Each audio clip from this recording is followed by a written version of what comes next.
plurality of elders sa bawat iglesia. Ngayon, wala na pong mga apostol at mga propeta. I don't have the time para i-detalye ito. Na-lay down na ang pundasyon. Wala na lang natin gawin, itayo ang mga iglesia natin dito sa foundation na ito. Ang office ng apostles at prophets ay hindi transferable.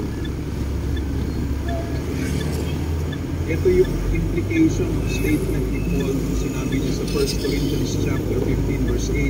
Sabi niya doon, last of all, as to one untimely born, he appeared also to me. Ano sinasabi niya dito?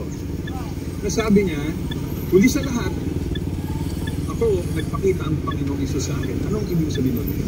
Para kasi ikaw ay maging apostol, ang requirement doon, dapat naging eyewitness ka, physically nakita mo sa iyong dalawang mga mata ang resurrected Jesus Christ. Kailangan nakita mo siya. Kailangan in-appoint ka ni Jesus, ikaw ay tinatawag ko bilang aking apostol. Resurrected, hindi yung guni-guni mo lang, hindi yung vision lang. Dapat actual talagang si Jesus resurrected Christ ang nakita mo. Ano sabi ni Paul? Ako yung huli.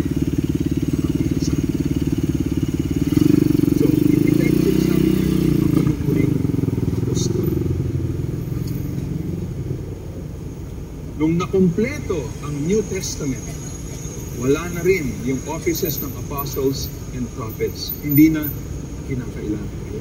So, anong conclusion nito? Ngayong panahon natin, elders na lamang ang natitira bilang mga primary spiritual leaders ng bawat iglesia. Yan ang conclusion na makikita natin.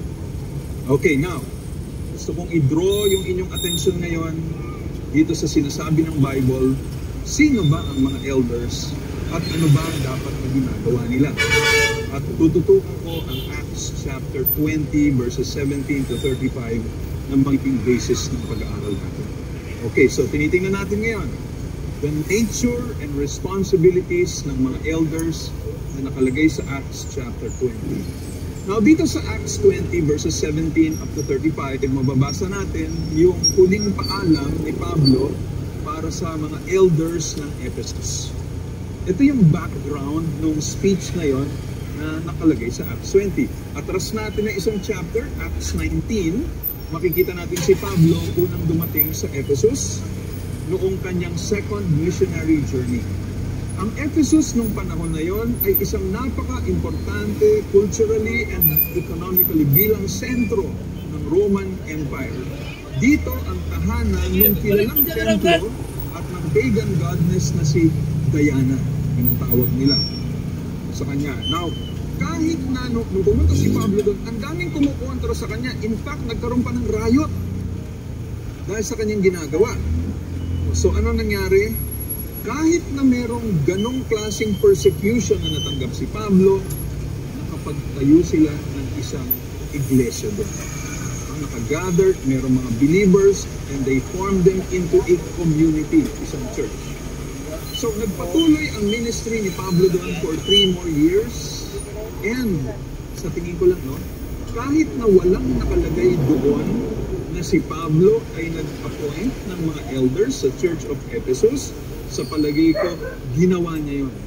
Kasi practice niya yun eh. Di ba, nabasa natin sa Acts chapter 14 pa lang. Di ba, itong Acts chapter 14, verse 23, si Pablo, si Barnabas, nag-appoint ng mga elders sa iba't ibang mga Gentile churches. O bakit hindi niya gagawin ito dito sa Ephesus? So, I think, nandun din yan. Walang nakalagay, pero I think kasama yun.